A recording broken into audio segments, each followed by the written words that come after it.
This is Daily Flash with Andrea Jackson and Mitch English.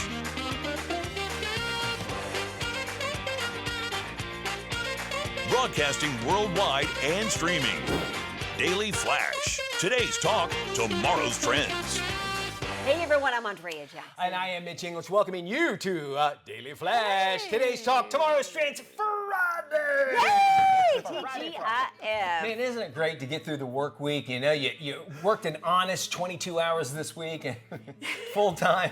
Shut up. Right? But I like how you ascribe a personality to every day of the week. I think there is, don't you guys? I think you're right, It's yes. like a zodiac sign. Yeah, agree, Similar, you know? Yeah. Thursday people are a little bit more open. See, I don't like With Thursdays. Thursday. You guys were both born With on a Thursday, Thursday, yeah. right? Yeah, I that's was why born I'm on saying that. I was born on a Tuesday. I think that's probably why I love Tuesdays so That's much. it. Yep. I You think love it. so. Love it. Love it. It was a very eventful Tuesday, which you don't hear very often. No. Except Super Tuesday, you know, for like voting. That's about true. right. That's true. Monday, you got the Monday blues. Back to work Monday. Sunday blues. The Wednesday, Sunday night, half of Wednesday, the- midweek, Thursday, Friday Eve, Saturday, Sunday. There you go. There's all a good song stuff. about that. Yeah. Sing it out days a week. Sunday, Monday, Monday, Tuesday, Tuesday, Wednesday, Thursday. Thursday, Happy Friday. days. Oh, Saturday. Happy days. James is the Hey, guy James! that gets you through the door here at Daily Flash. Any day of the week. We right? want to make you a huge part of our show. Oh, yes. 219 stations and counting across this great country is where you can find us. American Forces Network, where you can find us globally. You can also find us on our social media channels, streaming channels. Anyway, go into our website, dailyflashshow.com, and click on where to watch. And I say all this because at that website, you can click on a sound off button to do the question of the day. Are you Nice. ready? Yes, ready. What's a risk you took that paid off? Oh, I What's love a risk that. you this took is a that paid off? good question. You know, the words risk and paid off, everybody will tell you if it's not worth working hard for or sacrificing something, it's Right. probably not necessarily going to garner you anything. So you think about that, you put cumulatively everything that the risks that you've taken have taken you to this point where you're at in life. Yeah. Now, Right. laying it down to the biggest one, I think, I don't know. I think I took on an executive producing job in San Diego, and I thought it would be great for my career, and it was, but it was the worst decision I made. Okay. Really? But because I'm like, saying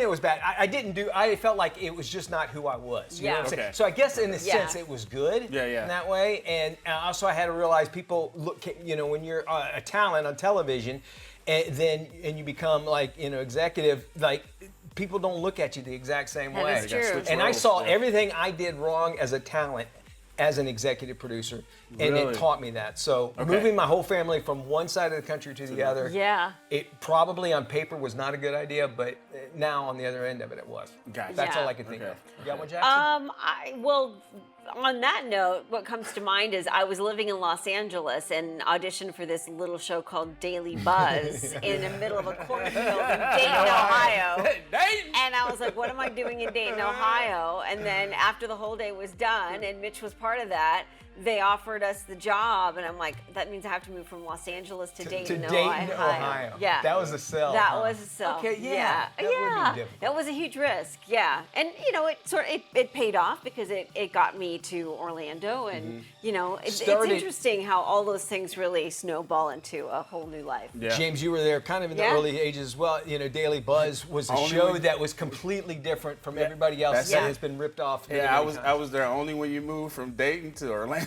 Orlando. So I came from Baltimore. So yeah. To it was- Orlando. Yeah, from Yeah. Baltimore to Orlando. So we had a good time. We had a great time. We had so did. much that we had camera guys that moved down too that had no Yeah. place to live. Remember one dude that lived in a tent? No. Nate. Yes. He came down here, he didn't have a job, and he lived in a tent. And then Yeah. if Hot Fries goes and says, "Hey man, you can stay with me until you find a place." Hey, that is but that's how chasing much your people dreams, love that right? show. Yeah, I mean, that's and I'm speaking like that on that. For me, I think the biggest risk I took was joining a program called Starter Studio. Star Studio. Starter Studio. Starter Studio. Studio. Yep. So what they do is it's a program, nonprofit. They help you take your idea and help you formulate a company and try to work with you to bring it to the public. So And if anybody knows anything about James, he's got a lot of ideas. Yes. So that's what I did. That's where WAIDAT comes from. So Okay. what am I doing today? Your new way to plan to play. WAIDT. WAIDT. Cool. So it's coming. Good It's for you, coming. bud. I have to, Love it. Bootstrapping. All right. Well, let us know what you think. What is your answer to this question Motivate today? us. We want to hear What's these a risk you risks. took that paid off? DailyFlashShow.com. Well, President Trump recently signed an executive order to limit college athletes from taking advantage of the NIL program and the transfer portal. This gets interesting. Yes, The sir. order will limit how long athletes can play college sports and how often they can transfer between schools. The order directs the NCAA to create rules that mandate college athletes can play for no more than 5 years and allows them to transfer schools only once before they graduate without having to sit out a season. These rule changes go into effect August 1st. School that plays an athlete who does not meet these new limits could lose federal funding. The order also states that the NCAA must update its rules to create a national registry for sports agents and create policies that prevent scholarships from being cut for women's and Olympic athletes programs as a way to pay the other college athletes. So from what I heard you just say, it sounds like they were kind of depending on one standout athlete to help pay for the rest of the team. Okay. James is our sports guy here, and college students can make money now. Basically, is what it is. Through sponsorship, right? right? NIL is name, image, likeness. They Yeah. can now make money off of their name, their image, and their likeness. And some of these athletes are making into the millions of dollars. They're James. making more money in college than they would in the NFL. Oh. All right, and it's not guaranteed that you would make it to the NFL. Yep. So these guys are And making what's more the money percentage? I think it's like less than 1%. Yeah. So you're talking about making it to the NFL. So here's my problem with this. I think he went too far. I think the one transfer rule, I think it's crazy because you have these coaches who can get fired or leave at any time they please.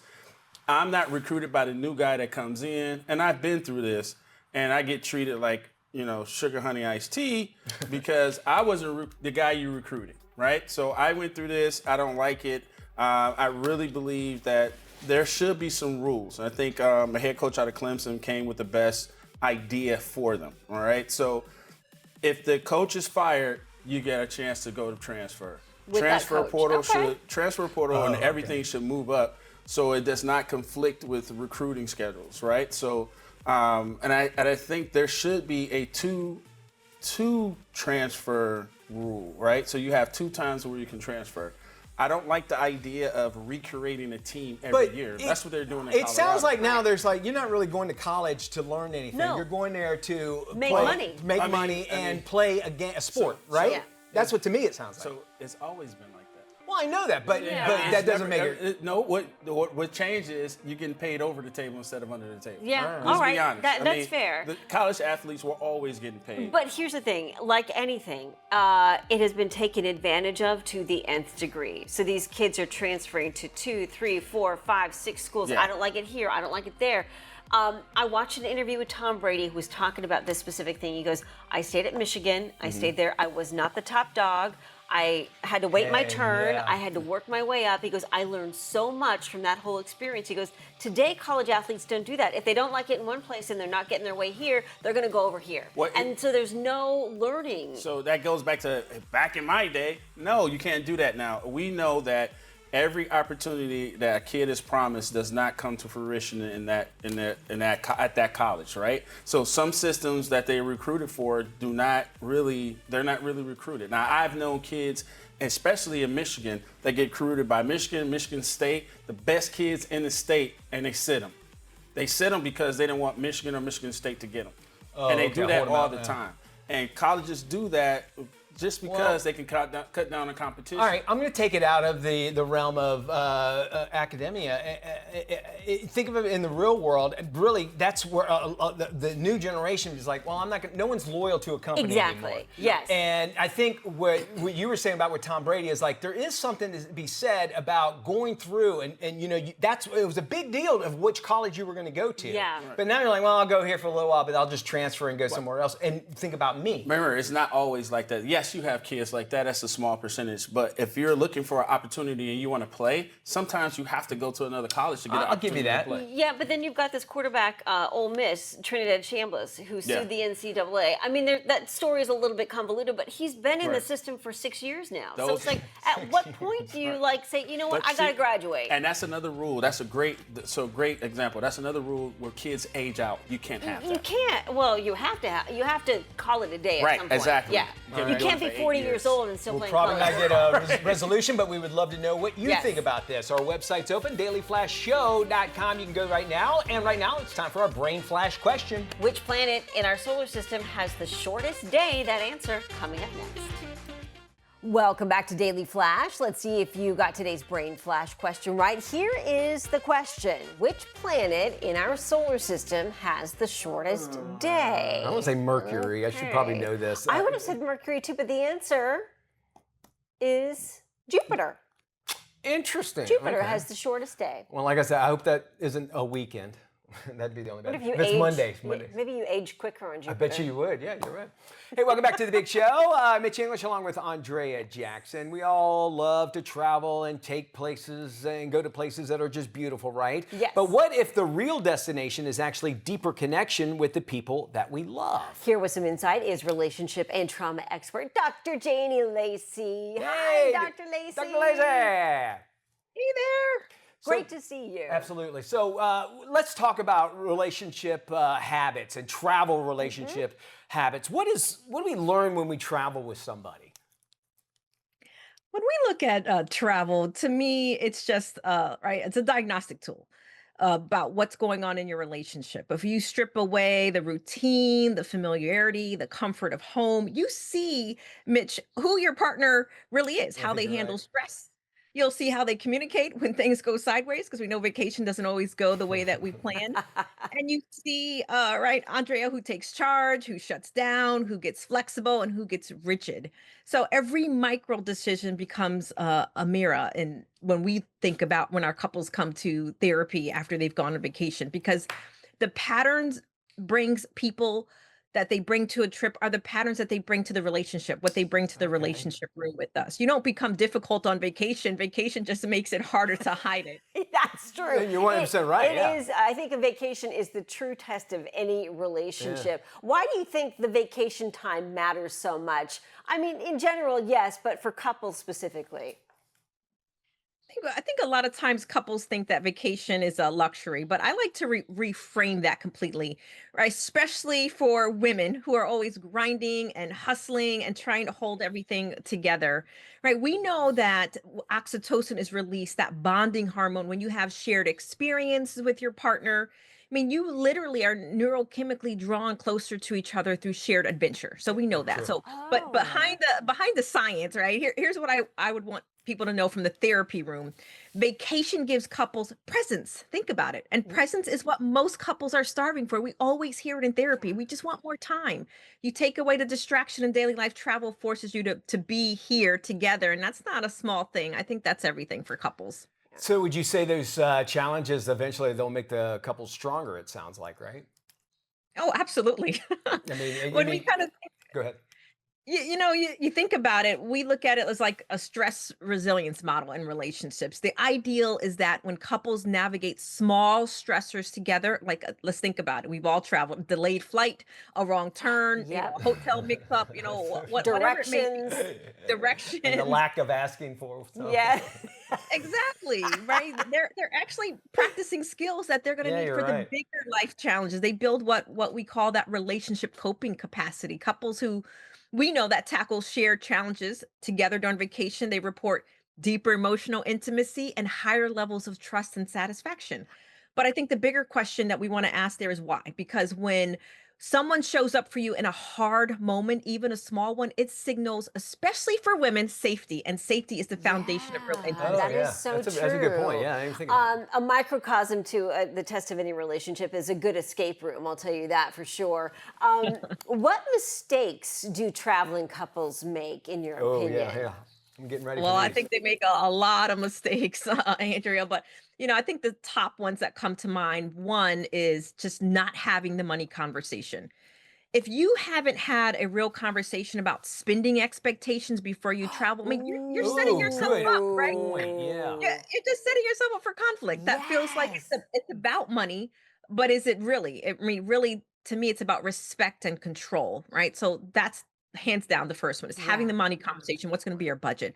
Another one I would say is about planning, because there's usually one person who plans, and then I hate to say usually she, but she resents No, it, you're right? right.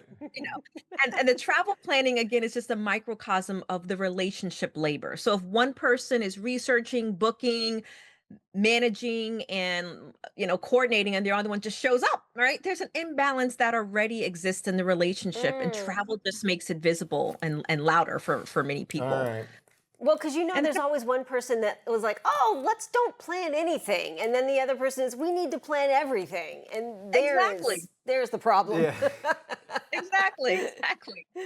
And if I had to, go ahead, Mitch. Well, everything you saying because we're going to Italy, and I'm like, man, I got some work to do apparently because. I know you're right, but what I wanted to say about this, how important it is to travel, is you said at the top, is that you get these memories, and just as you Yes. take pictures, and it reminds you, if you think about it, like if it was a good trip or bad trip, you don't want to put the bad trip pictures up there, but it reminds you. And we just did this week because I just had my anniversary a couple weeks ago, and a picture popped up, and we had to talk, and it was great to talk about and feel those feelings again. Yeah. So I wholeheartedly agree with you on everything you're saying. I just got to do a better job on planning. And I used to be the planner. I used to be the guy that would plan everything. Now you're like spur of the moment. Let's do whatever we want. Well, I kind of let her handle it. Okay. Do you see this a lot? We only have a few seconds here, but like, well, I want to make sure I want to make sure you have a good time. So like, I don't want to plan. I want to make sure you do what you want to do. Yeah. Does that happen a lot? You hear? Yeah, I think if you communicate and you share what your expectations are along the way, it can reveal that you're both on the same page, and then there's no resentment. If she says, "You know what, of course, Mitch, I love to plan our vacation," because she is a planner She is and a she planner. likes, Ooh. yeah, and she likes order, where you Yeah. may be more spontaneous. So you're working from your places of strength versus your places of weakness, or we're not communicating. Wonderful. Dr. Janie Lacy, thank you She's so much. awesome. Thank you. Yes. Yeah, and they made me feel a little bit better now. I'm going to Yeah. follow your advice. And if you want to find out more advice as well, you can, of course, watch this interview all over again. And we'll share this interview on our website at dailyflashshow.com/FMI. Our website's always waiting for you. Yeah, 24/7. Stay with us.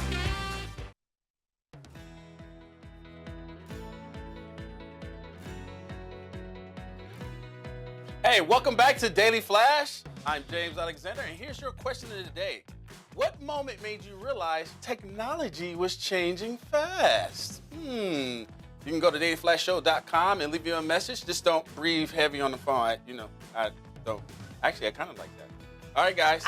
I'm sure there's a robot that'll do that for you, James. Thank you so much. We got some trending stories happening around the country and the world. Yes, we do. Backpackers accidentally crashed a funeral in Thailand after they mistook the venue for a restaurant. What? Okay. An attendee observed a couple of German tourists enter thinking it was an eatery. The pair sat at a table waiting for a menu, oblivious to the fact that they were in the midst of someone's funeral. The pair thought the service was a food court after hearing about the place online. Hoping to ease their embarrassment, family invited them to stay for the reception. Well, that's nice. Yeah. I mean, and I'm sure whoever's funeral was, they probably appreciate even more people and that sort of thing. Yeah. Honest mistake, I could see that because it doesn't look like it's a familiar or like a traditional restaurant or whatever, and I'm Yeah. sure there's places like that in Taiwan. But how nice of them to keep I them know. on. I got to share this story Sure. with you. When I was in Colorado visiting family, my uncle was talking about his trip to New Zealand, and they'd done this, 10 years ago.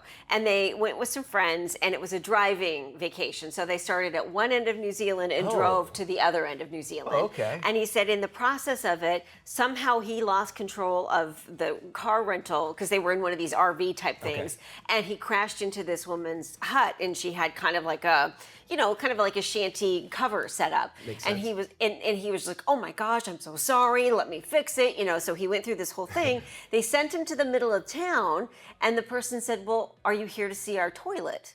And he's like, "No, I think you misunderstand me. I ran into this woman's thing and I need to fix it." He goes, "No, aren't you here to see our toilet? And he's like, I have no idea what you're talking about.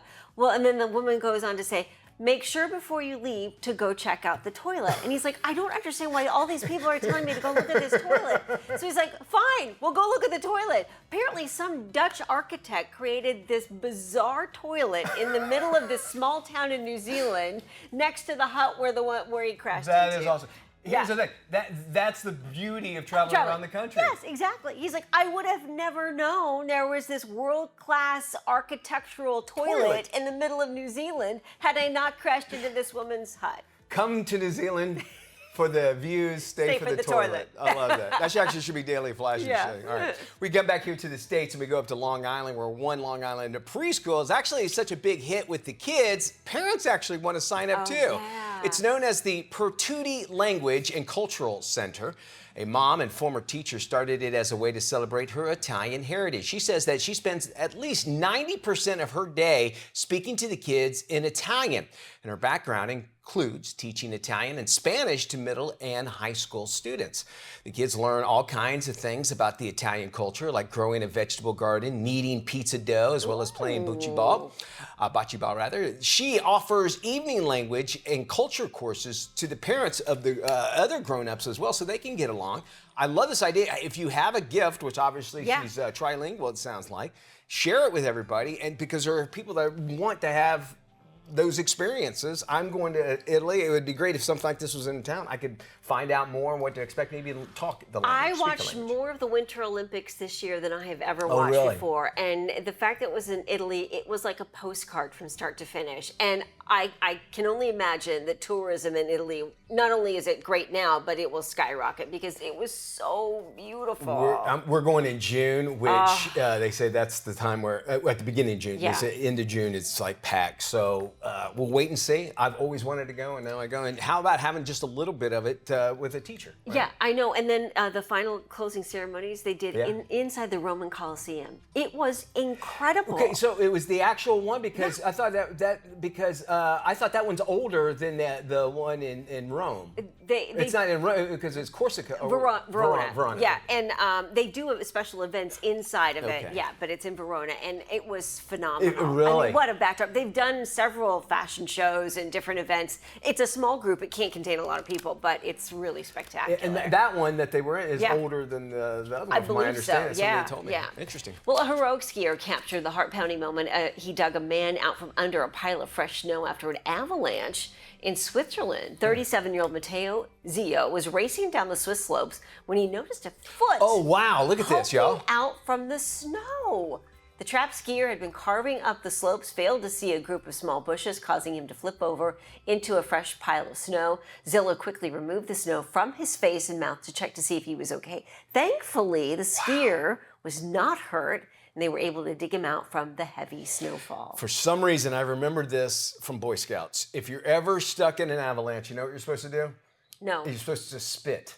The reason why is because when you are under all that snow, you don't know if you're upside down or not. So if you spit and if it goes up your face, that means you're upside down. I don't know why I know that and remember that. I will never forget that.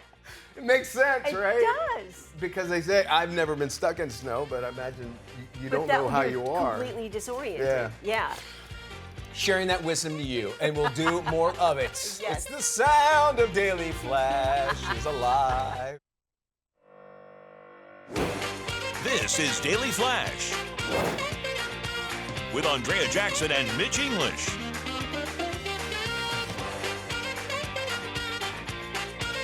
Broadcasting worldwide and streaming. Daily Flash. Today's talk, tomorrow's trends. Hi, everybody. I'm Mitch English. I'm Andrea Jackson. This is Daily Flash. Today's trends, tomorrow's talk. Let's check in with James Alexander for our stations across the nation. Hey, Jimmy. Check in with me, baby. Check in with me. 219 stations across this great country is where you're watching us from.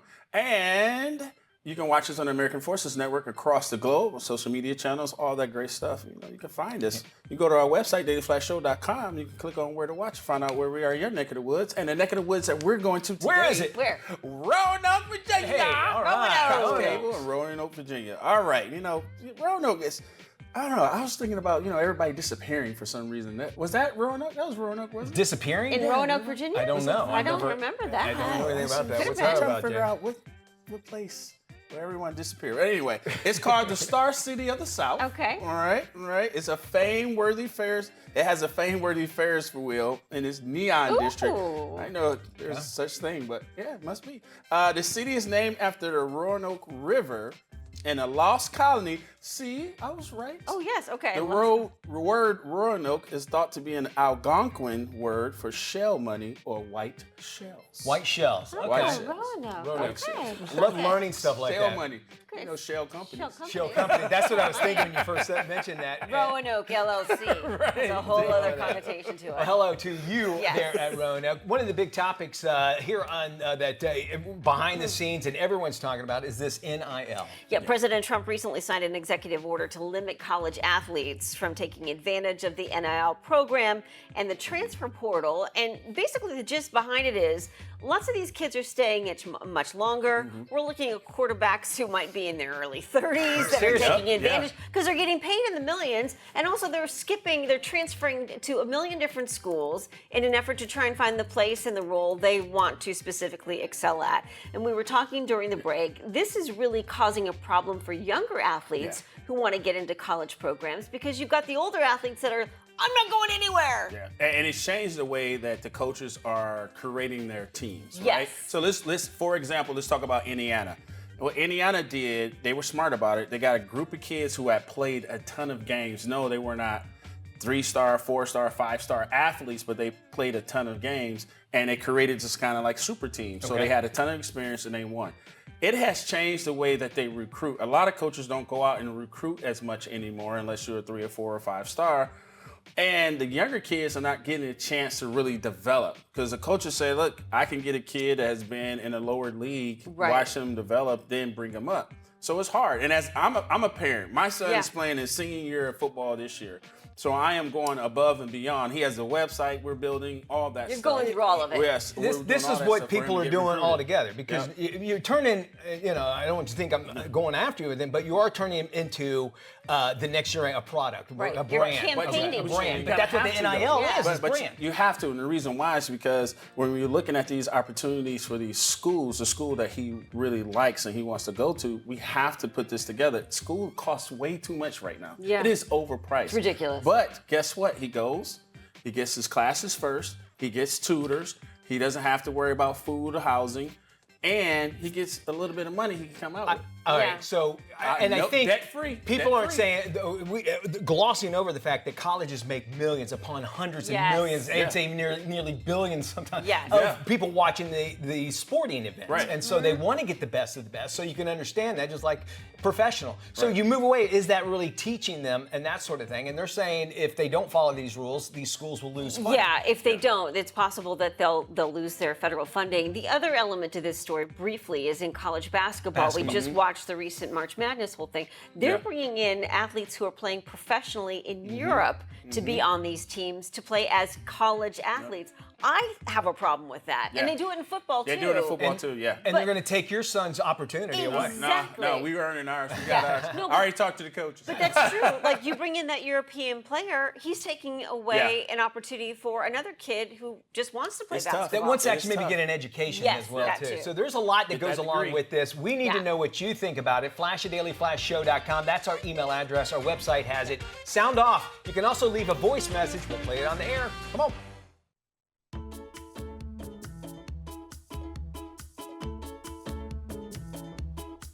Welcome back to Daily Flash. I'm Andrea Jackson. Every year around 4/20, the date, April 20th, there is a surge in marijuana toxicity cases in dogs and cats, and it can lead to serious health problems for our pets. Joining us with advice in studio today is Medical Director of VEG, VEG for Pets. It's Dr. Leanne Merritt. Doctor, good to see you again. Thank you so much for having me. So this is interesting. What are some signs a pet owner might notice if they suspect their dog or cat may have ingested cannabis? Yeah, absolutely. This is very common. We see quite a bit of cases on this in the ER, especially around this time. So some clinical signs we usually see is a lot of incoordination, kind of like those videos we were seeing. Most of the time they're dribbling urine. Sometimes they can be vomiting and just very wobbly when they're walking. The symptoms kind of can array though from very mild to very severe, leading to sometimes seizures and being comatose. So depending on what type they got into and how much. Okay, so what are some do's and don'ts if we think our pet might be at risk? Yeah. I think the first thing is don't panic, Okay. We're here to help you, especially veg. We're 24/7. Maybe you need to indulge in some of those Yeah. gummies, I'm just saying. Don't panic. You can definitely get to your ER as soon as possible, right? I think it's really helpful to know what exactly it is. Yeah. So we can start that decontamination process and figure out how quickly, we can help your pet if we know exactly what it is, depending on what form it's in. Okay, decontamination process, so what does that involve? Yeah. So sometimes they need, supportive care and very mild treatments versus more serious, depending on, if it was in a brownie or a chocolate chip cookie or and with other ingredients. Okay. So it's very helpful to know. Edibles, a big concern. Why are they considered the bigger danger? Yeah, I think it depends on the potency of it too. And good then point. sometimes it also has some hidden ingredients like xylitol, which can be very dangerous for our pets. Yes. Okay. There has been, from what I understand, a 300% jump in these types of pet emergency calls. So what's driving the increase? Yeah, I think this time of year too, it's, more frequently we see it, and pets Yeah. love to get into things. They Yes. are very smart and very creative. So keeping it as locked away as possible.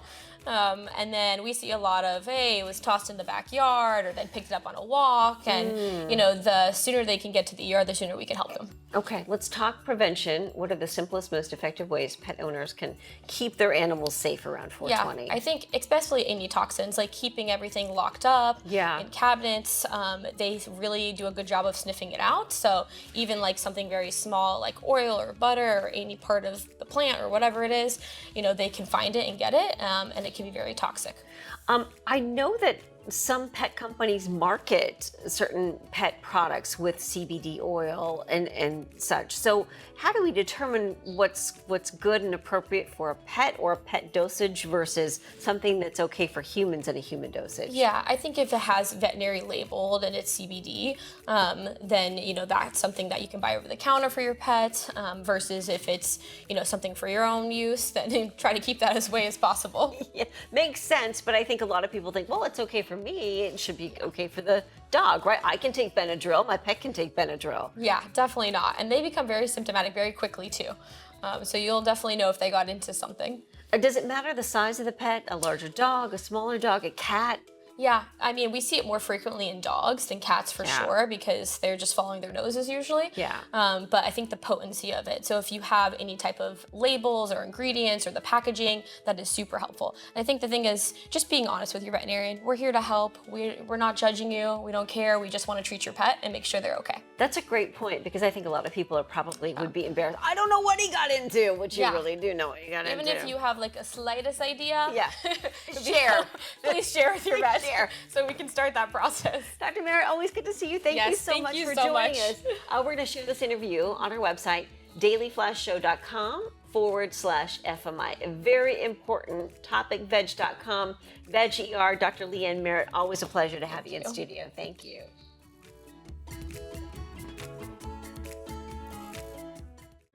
Life Love Shopping is a weekly 30-minute lifestyle show hosted by Andrea Jackson.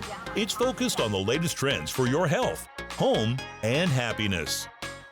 Life Love Shopping offers viewers ways to improve their life and style, wellness, and relationships. If you live it, love it, or buy it, Life Love Shopping will talk about it. We start today's show with the happiest jobs in America. A recent study found physical therapists take the top spot when it comes to job satisfaction. Life Love Shopping, your life and style guide from A to Z. Breast augmentation remains one of the most commonly performed cosmetic procedures here in the U.S. Board-certified plastic surgeon Dr. Daniel Andry joins us now with more. Doctor, breast augmentation has been around for decades. Why is it still such a popular procedure? So breast augmentation remains one of the most popular procedures that we perform, with over 300,000 procedures performed every year. I think a driving factor in that is that patients want to pursue breast augmentation for so many different reasons. Some want to achieve a certain look, others want to restore volume after pregnancy, breastfeeding, weight changes, or other changes to their body, and some are looking for some asymmetry correction. What trends are you seeing, and what advice would you give someone considering this kind of procedure? So we're definitely seeing more transparency, where you're seeing a lot of celebrities and influencers openly discuss their breast augmentation journey. And I think that Natrelle has really tied into that with the Faces of Natrelle campaign. And that is a campaign where patients are sharing their personal stories. And that gives people, some type of sense that they're not alone in this journey. How important is it to have options when it comes to breast implants? And also, you mentioned Natrelle. What makes Natrelle implants unique, and how are new tools helping patients make decisions about surgery? So having options is so important, and Natrelle has over 300 implant options. That's so important for doctors so that we can look at the 5 different types of profiles that they offer, 3 types of gummy cohesivities, and that's the gummy gel silicone, and that really allows us to tailor that journey to the patient. The other thing that Natrelle is doing is they have partnered with Chrysalix, and that allows patients to try on those implants virtually and really get a sense of how those implants are going to look and feel in their bodies. It's incredible technology, and it is changing the game for sure. Doctor, thank you so much for joining us. We're going to post this interview on our website at dailyflashshow.com/FMI. And as Lent begins, seafood becomes a go-to for many households. We got a few simple ideas to make dinner easier, more flexible, and full of flavor. Hi, I'm Jennifer Hill Booker, chef and Maury's maestro. For many households, Lent is rooted in tradition, but it's also a time when people refresh mealtime routines. As seafood takes center stage, flexibility and flavor are becoming just as important as tradition itself. The Lenten season naturally gets people thinking about seafood, but sometimes they're intimidated by preparing it. What I love about Maury's is it's ready when you are. When seafood is already seasoned and sauced, we can focus more on exploring new flavors, new sides, and new moments. That freedom matters, especially for shoppers who feel unsure navigating a traditional seafood counter or planning meals around a tight expiration window. Approachable, chef-crafted options can remove the pressure and make seafood feel more inviting for everyday meals. When seafood fits your schedule, it gives you the freedom to enjoy it on your own terms. This Lent, explore seafood without limits. Learn more at Maury's.com. In honor of National Caregivers Day, we are joined by Dr. Lakeland Eichenberger and Maureen Walsh. So, doctor, tell us about the Home Instead and how you help families. Home Instead provides in-home care for older adults, helping them age safely and comfortably with dignity and joy in the place they love most, their home. And for more than 30 years, we've supported families through personalized, relationship-based care delivered by our trained care professionals in communities around the world. Our care pros assist with everyday needs like personal care, companionship, meal preparation, mobility support, and specialized care for people living with memory loss or chronic conditions. And we also take a connected care approach, combining relationship-based support with technology to provide real-time updates and shared care information so families stay informed and feel confident even when they can't be there. And today, Home Instead has more than 650 locations across the U.S. and Canada, and over 60,000 care pros providing that trusted care to families every day. What do you want people to understand about caregiving and the role care pros play? Caregiving is about so much more than just completing those tasks. It's really about building relationships. And our care pros take time to truly get to know the people they support, their routines, preferences, personalities, and what brings them comfort and joy. And that consistency builds trust within the home, and it helps older adults feel safe, respected, and understood day to day. And over time, that steady presence allows the care pros to really anticipate the needs and adapt to the needs as they change. And Maureen, this one's for you. Why did you decide to become a care pro? Well, I have been a care pro since 2019, and I grew up in a family of caregivers, doctors, nurses, other health professionals.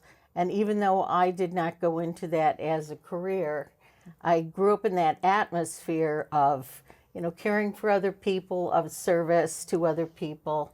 And so when I was looking for part-time work later in my life, it just seemed natural to me to want to work with other people and to be a meaningful part of their lives. Where can our viewers go for more information? You can visit homeinstead.com to find a location near you and inquire about services. Well, leaders from across the country are in Washington, D.C. this week for the annual Congressional City Conference. Here with details on the conference is Irma Esparza-Diggs. Hi, Irma. Tell us what the Congressional City Conference is all about. Good morning. Thank you. So the Congressional City Conference is hosted by the National League of Cities, and we are excited. There are close to 3,000 mayors, city council members, city staff from communities all across this nation converging in our nation's capital to better understand what's happening in the changing federal landscape, to meet with their congressional delegation, to meet with the administration and the federal agencies to talk about their local priorities, which includes housing, that is a hot topic this week, transportation, infrastructure, how to make the federal government easier to use for local governments. And so they're here because they deliver every day on behalf of their residents, and they want to work with Congress and with the administration to move their local economies forward. It is so important that we have that communication. If folks want to find out more about what they're doing and talking about, where can they go? They can go to the National League of Cities website, nlc.org. Sounds like a perfect place to go to check out that info. And of course, we'll have a link on our website, along with this interview at dailyflashshow.com/FMI.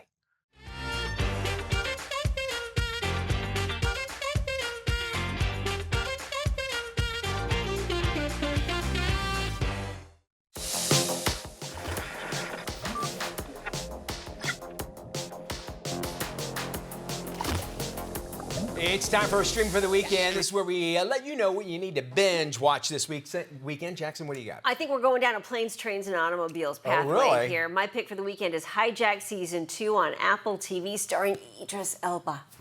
So it's true then? You're not going to like it. This is a counter-terrorism issue. Sam Nelson flew into Berlin yesterday.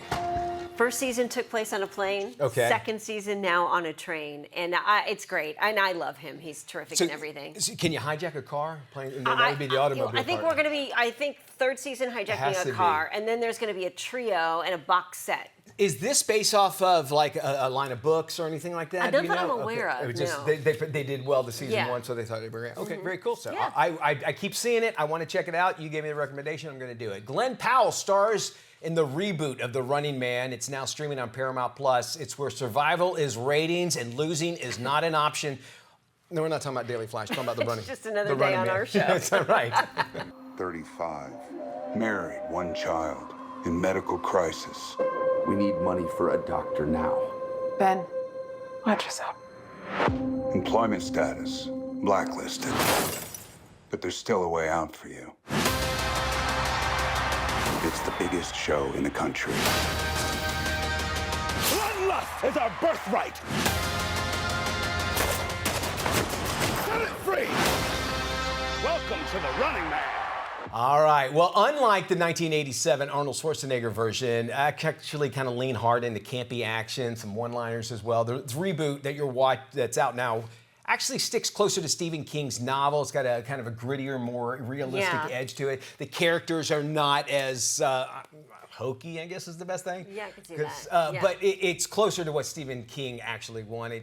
I think it's a fun, if it's on Paramount Plus, so a good watch at least for the weekend if you missed it in the theaters. It was okay. I wasn't crazy about it. I kind of got bored halfway through, and I'm like, okay, this isn't, it just wasn't going anywhere for me as a viewer. But I mean, I wanted to like it. It was nostalgia for me to watch it, and I was like seeing how they might have done a little bit different. This one, very good version of it. I liked it as well.